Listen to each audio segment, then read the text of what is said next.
Hello, Namaskar. Namaskar. Welcome to Kundra classes. Today the topic of discussion is clustered indexing. तो फिर वही बात, क्या पढ़ चुके हैं अभी तक हम लोग? क्या पढ़ लिया हमने पढ़ लिया इंडेक्सिंग क्या होती है, उसकी जरूरत क्या है, टाइप्स ऑफ इंडेक्सिंग पढ़ा। टाइप्स ऑफ इंडेक्सिंग में मैंने आपको बताया 3 तरीके की इंडेक्सिंग है, प्राइमरी, क्लस्टर्ड और सेकेंडरी। सबका थोड़ा थोड़ा ब्रीफ आपको उस समय दे दिया उस सेकंड वीडियो में। उसके बाद मैंने आपको प्राइमरी इंडेक्सिंग पढ़ाया, फिर मैंने आपको न्यूमेरिकल कराया प्राइमरी इंडेक्सिंग पे, फिर मैंने आपको सेकेंडरी इंडेक्सिंग पढ़ाया, सेकेंडरी इंडेक्सिंग पे न्यूमेरिकल कराया। आज मैं आपको पढ़ाने जा रहा हूं क्लस्टर्ड इंडेक्सिंग। क्लियर? तो मैं आपसे रिक्वेस्ट करता हूं एक बार पहली 2 वीडियो देख लें तो आपके लिए ज्यादा बेनिफिट रहेगा, और अगर आप नहीं भी देखना चाहते तो जहां से आपका मन करे आप मेरे साथ जुड़ जाइए। अच्छा, क्लस्टर्ड इंडेक्सिंग क्या है? तो आपकी ये मेन फाइल है, ठीक है, ये मेन फाइल है। अच्छा, अब मेन फाइल पे मान लो मेरे पास कुछ रिकॉर्ड्स है, रोल नंबर, नेम, एड्रेस और फादर नेम। ये इसमें मेरे पास 500 लोगों के रिकॉर्ड है, 500 बच्चों के, 500 स्टूडेंट्स के रिकॉर्ड है। अच्छा, उनका नाम है, उनके एड्रेस है, उनके फादर नेम के हैं, ठीक है। तो सपोज करो 500 वाले स्टूडेंट का नाम क्या है, जहीर। भाई 500 है, लास्ट में तो जहीर ही नाम होगा, क्लियर। और जहीर, जहर हो गया ये तो जहीर, और वो मान लो कहीं रहता है आपका गुजरात में, ठीक है। और उसके फादर का नाम है मान लो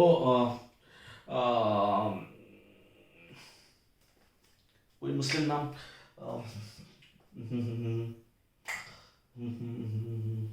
आदिल, AADIL, आदिल, क्लियर। तो उनके फादर का नाम, उनके अब्बू जान का नाम आदिल है, क्लियर। चलो, तो इस तरीके से मेरे पास कुछ रिकॉर्ड्स हैं, क्लियर। तो अब आती बात कि क्या होता है क्लस्टर्ड इंडेक्सिंग। तो प्राइमरी इंडेक्सिंग मैंने आपको बढ़ाया था। प्राइमरी इंडेक्सिंग में क्या होता है, हमारी फाइल सॉर्टेड होती है, क्लियर, फाइल सॉर्ट। तो सेकेंडरी इंडेक्स अगर हम बात करें, फाइल अगर हमारी प्राइमरी इंडेक्सिंग में फाइल सॉर्टेड होती है और सेकेंडरी इंडेक्सिंग में मैंने बताया फाइल हमारी सॉर्टेड नहीं होती, तो क्लस्टर्ड इंडेक्सिंग में क्या होता है, तो मेन फाइल इज सॉर्टेड। तो क्लस्टर्ड इंडेक्सिंग में भी हमारी जो मेन फाइल है वो सॉर्टेड है, क्लियर। पहली बात तो ये समझ में आया कि जो मेन फाइल है, सबसे इंपॉर्टेंट चीज, जो मेन फाइल है वो हमारी सॉर्टेड है, क्लियर। अच्छा, अब आती है मेन फाइल अगर सॉर्टेड है तो फिर क्लस्टर का क्या मतलब है। क्लस्टर का मतलब क्या होता है, एक शाब्दिक अर्थ है क्लस्टर की, क्या, झुंड, समूह, ठीक है। मान लो यहाँ पे एक फैक्टर और ले लूं मैं, एक कॉलम और ले लूं एज का, क्लियर। तो एज क्या क्या है, तो सबसे पहला अव्यान है, मेरा बेटा है, मेरा अपना बेटा, सगा मेरा बेटा है, ठीक है। उसकी एज है 2 साल, तो मान लो ऐसे कुछ 3, ठीक है। वो स्टूडेंट है, अभी मैं अपने बेटे को स्टूडेंट मान रहा हूँ, सपोज करो ऐसे करके कुछ स्टूडेंट है। चलो, अव्यान मेरा बेटा तो है, लेकिन अव्यान अभी कोई और है जिसकी 18 साल उम्र है, तो 18 साल या मान लो 16 साल, ऐसे ही इनकी 17 साल है, इनकी भी 16 साल है, ऐसे करते करते करते इनकी भी 17 साल है। तो ऑब्वियस है बहुत सारे ऐसे लोग होंगे जिनकी उम्र सेम है। अब आती है बात क्लस्टर का क्या मतलब है। क्लस्टर का क्या मतलब है, हमें क्लस्टरिंग करनी है। रोल नंबर में तो क्लस्टर बन नहीं सकते भाई, रोल नंबर तो सबके अलग होंगे, क्लियर। नाम में क्लस्टरिंग हो सकती है, क्योंकि हमें वो नाम निकालने हैं जो ए से शुरू हो रहे हो, तो ए वाले सारे नाम आ गए बी में। अब एज में भी क्लस्टरिंग हो सकती है, क्यों, क्योंकि मैं कह रहा हूं 18 साल की उम्र के, 16 साल की उम्र के, 17 साल की उम्र के लोगों की क्लस्टरिंग करो। तो क्लस्टरिंग करना है जब हम क्लस्टर के हिसाब से इंडेक्सिंग करते हैं, ऐसी इंडेक्सिंग को क्या बोलते हैं, क्लस्टर्ड इंडेक्सिंग, क्लियर। तो एड्रेस, अब एड्रेस है, मैंने कहा कि गाजियाबाद में कितने लोग रहते हैं उनकी क्लस्टरिंग करो, नोएडा में कितने लोग रहते हैं उनकी क्लस्टरिंग करो, ठीक है। हमें लोकेशन की क्लस्टरिंग करनी है। तो जब हमें किसी पर्टिकुलर डेटा के आधार पर ग्रुपिंग करनी है, ऐसी इंडेक्सिंग को हम लोग क्या बोलते हैं, क्लस्टर्ड इंडेक्सिंग, क्लियर। अच्छा, कैन बी डन ऑन की एंड नॉन की एट्रीब्यूट। इसको की एट्रीब्यूट पे भी लगा सकते हैं और नॉन की एट्रीब्यूट पे भी लगा सकते हैं। क्या ये बात ठीक है भैया? अगर की एट्रीब्यूट होगा तो आपकी क्लस्टरिंग कैसे हो जाएगी? तो मेरे ख्याल से यहां पे ये बात लिखना सही नहीं होगा, can be done on non की एट्रीब्यूट। तो हम लोग हमेशा नॉन की एट्रीब्यूट पे तो क्लस्टरिंग लगाएंगे। भाई एज क्या है, की नहीं हो सकती, एज एक से ज्यादा कई लोगों के सेम हो सकती है, फादर नेम कई लोगों के सेम हो सकते हैं, गाजियाबाद में कई लोग सेम रह सकते हैं। लेकिन अगर मैं बात करूं आधार नंबर, तो आधार नंबर की क्लस्टरिंग नहीं हो सकती यार, आधार नंबर तो सबके अलग होंगे, तो उसका क्लस्टर कैसे बनाएंगे, क्लियर। तो यहां तक बात समझ में आती है। चलो, तो can be done on non की एट्रीब्यूट, नॉन की एट्रीब्यूट में होगा। अब इंडेक्स फाइल है हमारी, तो इंडेक्स फाइल में 2 होते हैं, 2 कॉलम होते हैं, सर्च की और एक होता है ब्लॉक पॉइंटर, क्लियर। अब ये सर्च की क्या है, नॉन की होगा, कोई भी नॉन की एट्रीब्यूट होगा। अच्छा, अब आती बात, सपोज करो मैं क्लस्टरिंग कर रहा हूं फादर नेम के हिसाब से, क्लियर।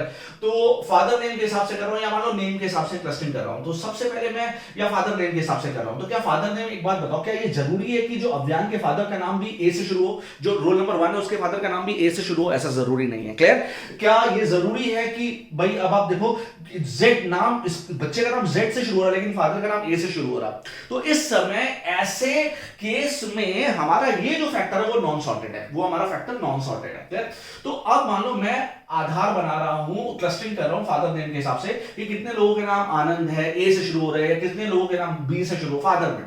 ठीक है, तो अब मैं सबसे ए वाले सर्च की हमारा क्या फादर के नाम। क्लियर? और हमने यहाँ ब्लॉक्स बना दिए। क्लियर? ये हमने ब्लॉक्स बना दिए, ब्लॉक पॉइंटर है ना, तो हमने ब्लॉक्स तो बनाने, ये तो आपने पढ़ा ही है अभी तक, जब इतना आगे आ गए तो हम ब्लॉक्स बना दिए, ये B1 ये B2 और सपोज करो हर एक ब्लॉक में 10 है तो 50 B50। क्लियर? तो ये जरूरी नहीं कि हर एक में 10 ब्लॉक, मतलब 10 ब्लॉक का ही साइज लेते हैं हम, चलो कोई बात नहीं, बाकी वो चीजें बाद में समझेंगे। अच्छा, अब आती है सर्च की। तो सर्च की में सबसे पहले हमारे ए वाले नाम आएंगे। तो क्या ए वाले सारे नाम लेंगे? नहीं, हम ए वाले नाम का सिर्फ एक रिप्रेजेंटेटिव लेंगे। ठीक है, बी वाले सारे लेंगे? नहीं, हम बी वाले नाम का सिर्फ एक रिप्रेजेंटेटिव लेंगे। सी वाले नाम सारे लेंगे? नहीं, सी वाले हम एक रिप्रेजेंटेटिव लेंगे। इसी प्रकार से जेड वाले नाम हम सारे लेंगे? नहीं, हम जेड वाले का सिर्फ एक रिप्रेजेंटेटिव लेंगे। क्लियर?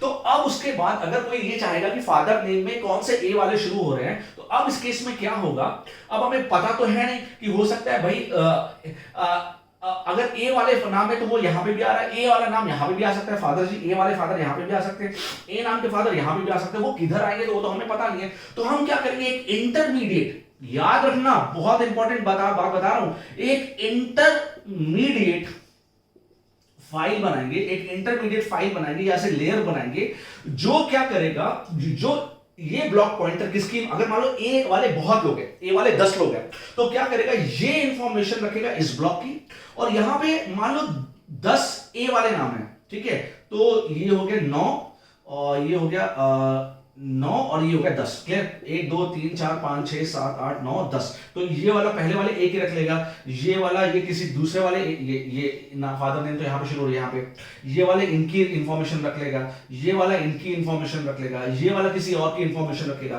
तो क्या हुआ एक्चुअल में कि अब क्या है, हमें एक और इंडेक्स फाइल की जरूरत पड़ी, एक और इंडेक्स इंटरमीडिएट फाइल की जरूरत पड़ी, जो क्या कर रहा है, ए तो रख रहा है उस ब्लॉक की इंफॉर्मेशन और वो ब्लॉक अलग अलग ब्लॉक्स की इंफॉर्मेशन को रख रहा है। क्लियर?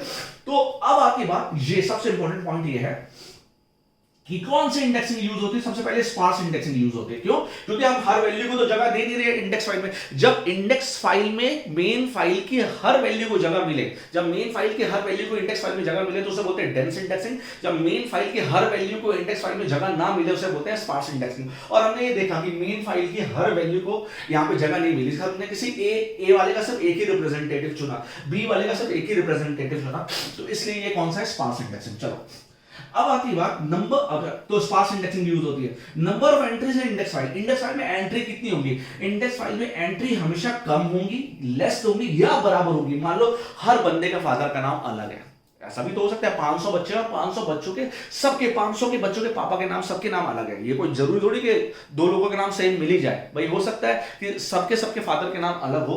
तो इस केस में हमारी number of entry in index file can be less than or equal to number of entry in main file. चलो ये सबसे इंपॉर्टेंट बात है।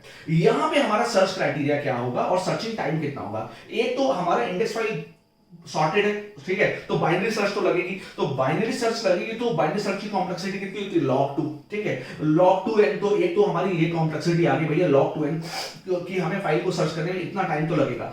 +1 क्यों लगेगा भाई, एक मान लो हमें सी नाम वाले सर्च करने हैं, तो सबसे हमने पहले बाइनरी सर्च लगाया, तो बाइनरी सर्च से हम यहां पहुंच गए सी पे, तो कुछ टाइम इसमें लगा, वो टाइम क्या होगा log 2n +1। अब हम उस सी वाले ब्लॉक के पास जा रहे हैं, एक सी वाला भी तो ब्लॉक बनेगा ऐसे करके, अब उस सी वाले ब्लॉक पे जा रहे हैं, तो एक टाइम वहां पे लग गया, तो दैट इज वो 1 +1 वो टाइम लग गया।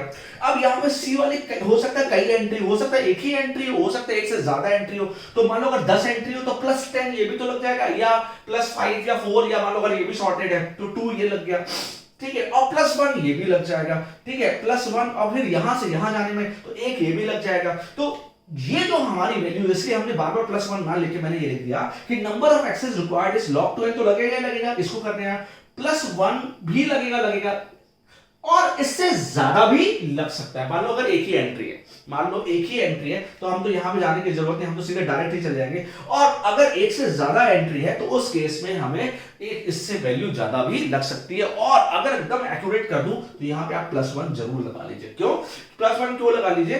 क्योंकि अगर हमने इंटरमीडिएट फाइल सबके लिए बनाई, मान लो एक ही रिकॉर्ड है उसके लिए भी इंटरमीडिएट फाइल बनाई है, तो एक बार उसको यहां पे जाना पे लगेगा, एक बार उसे यहां पे जाने पे लगेगा, तो 2 बार तो उसे एटलीस्ट लगेगा ही लगेगा। क्लियर? तो ये +1 भी ठीक है और +1 भी ठीक है। That is totally depend on कि स्ट्रक्चर किस तरीके का बना ना, इसको रटने की बात नहीं है, तो डिपेंड करता है कि जो हमारा एडमिनिस्ट्रेटर है, डेटाबेस एडमिनिस्ट्रेटर, उसने किस चीज को अप्लाई करके, क्या उसने कोई इंटरमीडिएट स्ट्रक्चर्स बनाए हैं, नहीं बनाए हैं, किस तरीके से उसने काम किया, ये देखना जरूरी होगा। क्लियर? तो this was overall about clustered indexing. तो अब मैं एक बार रिवाइज कर दे रहा हूं, क्लस्टर्ड इंडेक्सिंग क्या होती है? क्लस्टर्ड इंडेक्सिंग क्या होती है? जब हमारी मेन फाइल सॉर्टेड होती है तो हम उसे क्या बोलते हैं?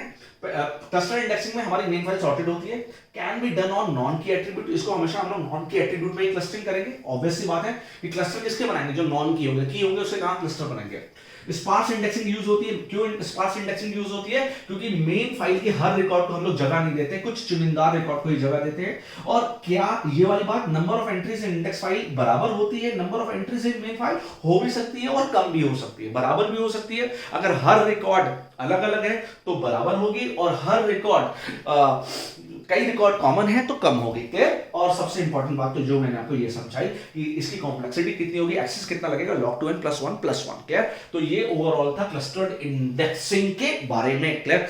अच्छा ओके, क्लस्टर इंडेक्सिंग के बारे में थे। मुझे नहीं लगता इसके अलावा मुझे आपको कुछ और समझाना चाहिए। बहुत बहुत धन्यवाद। अगर आपको अच्छा लगा है तो please like and subscribe the channel. Thank you so much. Thank you so much.